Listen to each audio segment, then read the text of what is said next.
लोकसभा चुनाव की गर्मी लगातार बढ़ती जा रही है। हालांकि आज मौसम थोड़ा ठंडा है।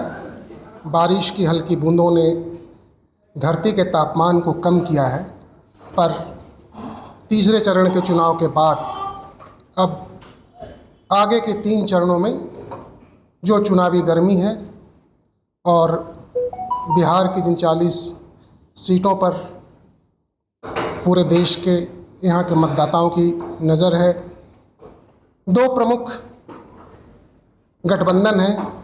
एक ओर एनडीए है, दूसरी ओर इंडिया अलायंस है। और इंडिया अलायंस में भाकपा माले भी शामिल है। तो हमारे साथ आज भाकपा माले के राष्ट्रीय महासचिव दीपंकर भट्टाचार्य जी हैं। मैं अश्विनी, हमारे साथ दैनिक जागरण के विषय संवाददाता भुवनेश्वर वात्सायन जी हैं।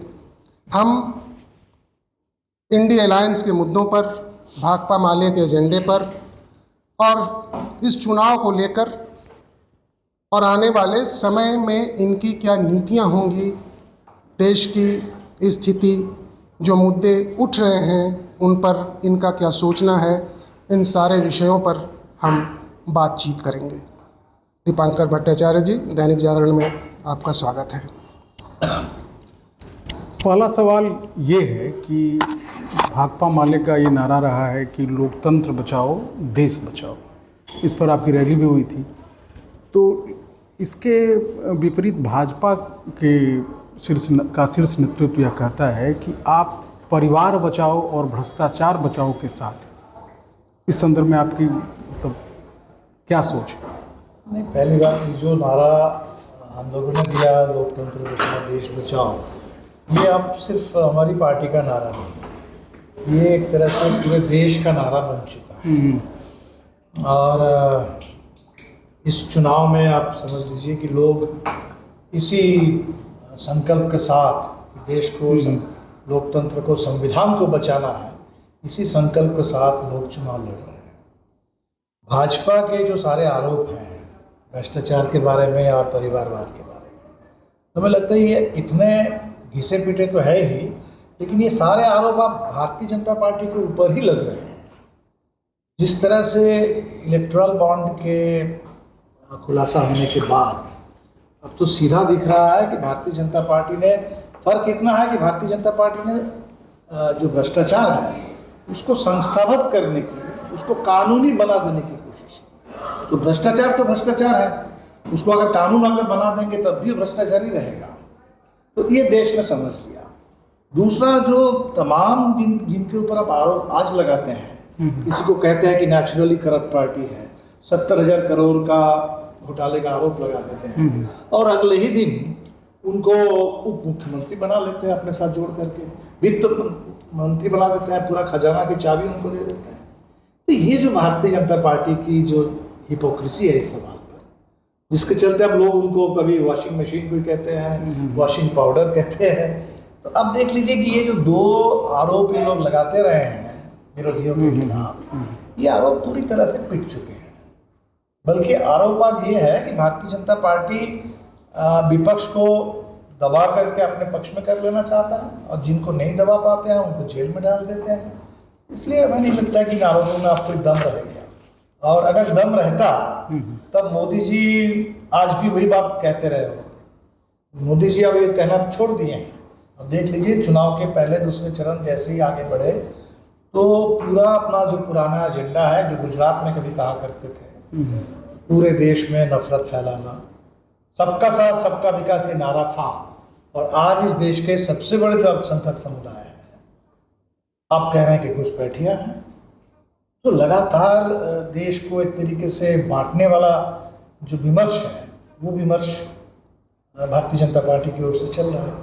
तो ये तो अपने आप में सबसे बड़ा सबूत है कि भाजपा का कोई भी एजेंडा, कोई भी नारा इस चुनाव में चल नहीं रहा। तो महागठबंधन को लेकर के किस तरह का लोगों में? मुझे लगता है कि महागठबंधन को लेकर लोगों में बहुत उम्मीद है। ये उम्मीदों का गठबंधन है। और नीतीश जी आए थे बीच में, तो अब जब नीतीश जी को मेरे ख्याल से इसलिए तोड़ा गया, भारतीय जनता पार्टी ने फिर अपने साथ एक तरीके से हाईजैक करके वो लोग ले गए, ताकि ये परसेप्शन क्रिएट किया जा सके कि महागठबंधन टूट गया।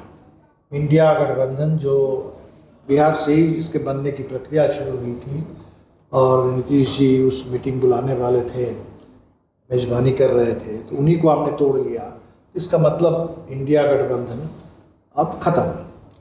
तो इस परसेप्शन के लिए किया गया था, लेकिन ये परसेप्शन बना नहीं। और तब बिहार में आज जो स्थिति है, हमें लगता है कि 2020 के चुनाव में बिहार जहाँ पर था उससे तो हम लोग और आगे ही बढ़ेंगे। 2020 के चुनाव में करीब 50% 50-50 स्थिति थी। 2019 नहीं, 19 तो लोकसभा, जी जी, हम तुलना कर रहे हैं 2020 के साथ विधानसभा चुनाव। लेकिन 19 के लोकसभा में तो एक्स्ट्रा ऑर्डिनरी चुनाव था, बार बार लौट के नहीं आएगा। पुलवामा बालाकोट के बाद पूरे देश में, वो पूरे देश में, यहाँ 40 में 39, झारखंड में 14 में 12, आपके यहाँ तक कि पश्चिम बंगाल जैसे राज्य में 18, तो वो तो एक बिल्कुल अलग किस्म का चुनाव था। और ये तो तब पता चल गया कि 2019 में लोकसभा का चुनाव होता है मई में, और नवंबर में जब विधानसभा का चुनाव हुआ तो झारखंड में सरकार चली गई रघुवर दास की। बिहार में 1 साल बाद कोरोना काल में चुनाव हुआ और करीब करीब वो नीतीश जी की सरकार जा रही थी, अब कुछ चंद सीटों के चलते वो रह गई सरकार। तो हमें तो लगता है कि इस बार का जो चुनाव है वो जो 20 में हम लोग जहाँ थे उससे बात आगे बढ़ेगी। और इस बार से बिहार की बात तो है नहीं, पूरे देश की बात है। और देश में अब लोगों को लगने लगा है कि देखिए बहुत हो गया है, समय रहता है, हर चीज़ का कोई एक्सपायरी डेट है। तो जो जिन बातों को लेकर के लोग बहुत उत्साहित होते थे, मोदी जी शुरू में जब कहते थे, आज उन्हीं बातों को सुन करके लोग उबने लगे। और मेरे ख्याल से मोदी जी भी शायद वो थके हारे इस ढंग से बोल रहे हैं। पहले खुद जितना एक कॉन्फिडेंस के साथ बोलते थे, अब उनके बोलने का अंदाज ही बदल गया है। इतना डिस्परेट होकर के किसी आने बिल्ली खंबा नोचे इस तर्ज पर भाषण दे रहे हैं। इसलिए हमें लगता है कि इस बार तो अति जो हो रही थी, उस अति से देश को बचाने के लिए एक संतुलन फिर से देश में वापस हो, इसके लिए लोग लड़ रहे हैं। और बिहार जो चुनाव देखने समझने वाले बिहार के बारे में कह रहे कि बैटल ग्राउंड स्टेट है। मैं भी मानता हूँ कि बैटल ग्राउंड है बिल्कुल, और इस बैटल ग्राउंड स्टेट में हम लोग बहुत मजबूती के साथ इस बैटल को लड़ रहे हैं। अल्पसंख्यकों का जो मसला है उसमें अभी लालू जी ने दिन में कह दिया कि उनको रिजर्वेशन जरूरी है धर्म के नाम पे, और उधर से कहा जा रहा है कि धर्म के नाम पे हम कभी रिजर्वेशन नहीं देंगे। मंडल कमीशन की भी बात हो रही है। तो इसमें एक महागठबंधन पर ये एक तरह से आरोप लग रहा है कि वो तुष्टीकरण कर रहे हैं। ये भी एक बहुत बड़ा झूठ है। अगर आप आरक्षण की बात करें तो भारत में जब से ओबीसी आरक्षण चालू हुआ, और इस मामले में बिहार पायोनियर स्टेट रहा है एक तरह से कर्पूरी जी के ज़माने से, तो मुस्लिम कुछ जातियों को जो आरक्षण मिलता है वो मुस्लिम होने के नाते नहीं मिलता है, वो ओबीसी होने के नाते जो ओबीसी का पैमाना है, उनके ऑक्यूपेशन हो, उनके सोशल इकोनॉमिक एजुकेशनल बैकवर्डनेस हो, इन पैमानों के आधार पर। सबसे दिलचस्प बात तो ये है, अभी मैं देख रहा था ANI को मोदी जी ने 2022 में एक इंटरव्यू दिया और उसमें क्रेडिट ले रहे थे कि गुजरात में हमने 70 मुस्लिम जातियों को ओबीसी का दर्जा दे रखा है। तो बात तो यही है कि अब देश में 10-12 स्टेट में मुस्लिम कुछ जातियों को आरक्षण मिलता है, कहीं थोड़ा ज़्यादा कहीं थोड़ा कम, लेकिन ये तो पूरे आरक्षण का जो फ्रेमवर्क है उसी के तहत मिलता है। तो ये जो एक कोशिश कर रहे हैं कि आरक्षण के विमर्श को भी उसका भी कम्युनलाइजेशन करने की कोशिश, और ये SC ST OBC को डराने की कोशिश, तो इस बार का पूरा चुनाव भारतीय जनता पार्टी खुद डरी हुई है और लोगों को डरा करके सत्ता में बने रहना चाहते हैं। ये डर तो दिख रहा है बिल्कुल। तो अब हमें लगता है कि लोग तो अब डरेंगे नहीं। लोग एक तरीके से लोग जो नहीं, अपना किसी का विज्ञापन था किसी कोल्ड ड्रिंक का, डर के आगे जीत, डर के आगे जीत। तो अब ये देश ने ये समझ लिया है, जनता ने भी समझ लिया है। तो लोग तो डर से आगे निकल चुके हैं, जीत की ओर बढ़ रहे हैं। भारतीय जनता पार्टी लेकिन आपने संविधान और आरक्षण की बात कही, तो भाजपा का जो आरोप है वो आपके ऊपर है। उनके साथ के जो एलाइज हैं, चिराग पासवान हैं, अनुसूचित जाति से आते हैं और स्वयं को उन्होंने यहाँ की राजनीति में स्थापित किया है कि हम अनुसूचित जाति का जो समाज है उसका विशेष रूप से नेतृत्व करते हैं। और उन्होंने स्पष्ट कहा कि संविधान और आरक्षण को कहीं कोई खतरा नहीं है, विपक्ष भ्रम फैला रहा है। यह बात उन्होंने भी कही कि जो मुस्लिम आरक्षण के नाम पे देश को धर्म के नाम पे बांटने की कोशिश हो रही है। इस पर आपका क्या रुख है? नहीं, बिल्कुल। पहली बात तो देखिए कि आरक्षण या संविधान, ये जो भाजपा वाले अब सफाई दे रहे हैं कि इस पर कोई बात नहीं है, बात तो इसलिए उठ रही है कि लगातार भाजपा के नेता 400 पार उसके लिए सफाई दे रहे हैं कि 400 पार के पीछे मकसद ये है। संविधान की बात अगर आप करें तो मोदी जी के सबसे बड़े जो आर्थिक सलाहकार हैं, और संयोग से मैं जिस स्कूल से पढ़ा हूँ नरेंद्रपुर रामकृष्ण मिशन, और मेरे सीनियर स्टूडेंट रहे हैं विवेक देवराय, तो हमने देखा कि आज़ादी के 75 साल पूरे होने के मौके पर बाकायदा उन्होंने अखबार में एक अपना आर्टिकल लिखा जिसमें उन्होंने कहा कि 75 साल बाद अब वो संविधान पुराना हो गया है, अब जिस तरह से पार्लियामेंट की न्यू बिल्डिंग बनी है बिल्कुल उसी तरह अब एक नए संविधान की ज़रूरत है। और ऐसा संविधान जो बेसिकली मोदी जी के हाथ को मजबूत कर सके, जो अभी आर्थिक नीतियां हैं जिन नीतियों के चलते देश में आर्थिक विषमता बहुत बढ़ रही है, तो कॉरपोरेट के हाथों को और मजबूत कर सके, ऐसा एक संविधान।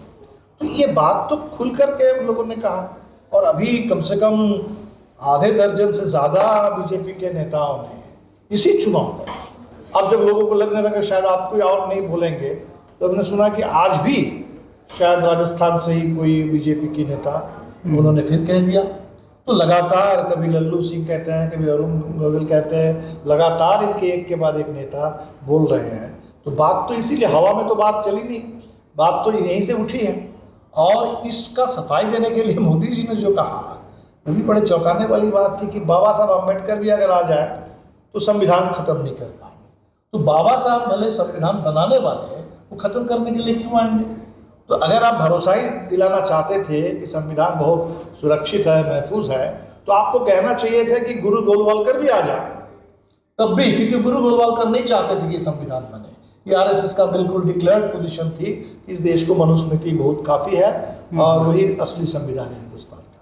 तो इसलिए हमें लगता है कि संविधान पर बहस, आरक्षण पर भी बहस इसलिए उठ रही है कि मोहन भागवत जी खुद कह चुके थे 2015 बिहार के चुनाव से पहले इसकी समीक्षा होनी चाहिए। अब उनको डर लग रहा है, इसलिए अपने लोगों को समझा रहे हैं कि 2000 साल से देश में जो जाति उत्पीड़न रहा है, इसलिए अगले 200 साल के लिए आरक्षण को कबूल करने के लिए तैयार रहो। ये तो अपने लोगों को कह रहे हैं, और इसीलिए कह रहे हैं क्योंकि वो तैयार नहीं है दरअसल। इसीलिए संविधान और आरक्षण को लेकर जो बहस है, मुझे लगता है कि ये भारतीय जनता पार्टी ने खुद अपने कदमों से, अपने पूरे घोषणाओं से उसने इस डिबेट का जन्म दिया है। और हमें लगता है कि आरक्षण की बहस अब आगे बढ़ चुकी है। बिहार में जो कास्ट सर्वे सेंसस हुआ और इसके बाद बिहार असेंबली में, और इसमें भारतीय जनता पार्टी भी साथ रही है, ये तय हुआ कि 75% EWS के 10% को लेकर के, तो आरक्षण का बहस तो आज यहाँ है कि आरक्षण की सीमा बढ़े, कास्ट सेंसस हो पूरे देश में, इसमें भारतीय जनता पार्टी की इतनी आपत्ति क्यों है? दूसरा जो आरक्षण पर बहस जहाँ से आ रही है कि आरक्षण के रहते हुए भी जिस तरह से आप निजीकरण और ठेकाकरण कर रहे हैं, तो आरक्षण का कोई मतलब नहीं रह जा रहा है। सरकारी नौकरी ही खत्म कर दे रहे हैं। लैटरल एंट्री का जो सिस्टम कर दिया गया, तो थोक भाव से आपके ब्यूरोक्रेसी में आरएसएस के जरिए कॉरपोरेट के प्रेफरेंस के हिसाब से लोगों की सीधी नियुक्ति हो रही है। वहाँ कोई यूपीएससी नहीं है, कहीं कोई आरक्षण नहीं है। तो इससे तो आरक्षण जो अभी जाति आधारित जनगणना के बाद जो आरक्षण मिला है वो कट होगा, तो क्या ऐसी कुछ बात है क्या? नहीं, कोई कट क्यों होगा? अभी तो देखिए उसका विस्तार हुआ है। 75% अभी है बिहार में, तो जो 50 था जी, तो उसके बाद EWS ला करके तो सरकार ने खुद आरक्षण को बढ़ाने का रास्ता खोला। वैसे EWS को भी हमें मानना है कि EWS एक मिसनोमर है। अगर आप जनरल कास्ट को आरक्षण देना चाहते हैं तो खुल के कहिए, इकोनॉमिकली वीकर सेक्शन कह सकते। तो सबसे ज़्यादा इकोनॉमिकली वीकर कौन है? SC ST हैं, अति पिछड़ी जातियां हैं, ये प्रमाणित है। अब उन्हीं को आप EWS कोटा से बाहर रख दिए हैं, तो उस EWS कहने का मतलब क्या हुआ? तो खैर, लेकिन EWS से बात ये हुई कि आरक्षण की जो सीमा थी वो तो अपने आप सरकार ने खुद खत्म कर दिया। तो अब बात यहाँ चली आई है कि इस देश में एक जाति आधारित जनगणना हो, और जो बाबा साहब अम्बेडकर भी चाहते थे, बहस सिर्फ आरक्षण को लेकर के नहीं थी, रिप्रेजेंटेशन को लेकर कि ड्यू एंड एडिक्वेट रिप्रेजेंटेशन, खास तौर पर जो अंडर रिप्रेजेंटेड है, जो बहिष्कृत थे, एक्सक्लूडेड थे समाज के, हमारी जो संरचना है उसके चलते, तो उनको प्रॉपर रिप्रेजेंटेशन मिले। हमें लगता है कि आरक्षण की बहस देश में अब थोड़ा और सार्थक हो रही है। वो सिर्फ कुछ नौकरी में या कुछ पढ़ाई में के मामले में आरक्षण तक सीमित नहीं होगा, वो आज बढ़ करके कि सबको प्रॉपर भागीदारी मिले, रिप्रेजेंटेशन सबका सही हो, इस स्तर तक अब बहस जा रही है। और मुझे तो लगता है कि अच्छी बात है कि एक सार्थक बहस देश में खड़ी हो गई। इन लोगों में है कि वाम दल भी जिंदा हो सकते हैं बिहार में ठीक से? ये तो विधानसभा चुनाव के बाद से ही लोगों को लगने लगा। देखिए, पहली बात अगर हमसे पूछिएगा तो हम तो सिर्फ चुनाव पर नहीं टिके हुए हैं। चुनाव में तो ऐसा भी दिन आया बिहार में जब हम लोग 0 पर आउट हो गए 2010 में, लेकिन वामपंथ ज़मीन पर है, लोगों के बीच में है, लोगों के मुद्दों पर को लेकर आंदोलन में है। जहाँ तक इस देश में लोकतंत्र और संविधान की बात है, न्याय की बात है, उसके आलमबरदार हम हैं। तो बिहार के विधानसभा चुनाव में लोगों को लगा कि वामपंथ फिर से, बल्कि 12 सीटें जो हमको मिली, सिर्फ 19 सीट मिली थी लड़ने के लिए, इसलिए वामपंथ को लेकर तो ये सवाल नहीं है। वामपंथ आगे बढ़ रहा है, लोगों को भरोसा है, और लोग ये भी समझ रहे हैं कि आज के लोकतंत्र के संकट में वामपंथ की ज़रूरत है। संविधान के संकट में, न्याय के संकट में, तानाशाही के खिलाफ वामपंथ की मजबूती चाहिए।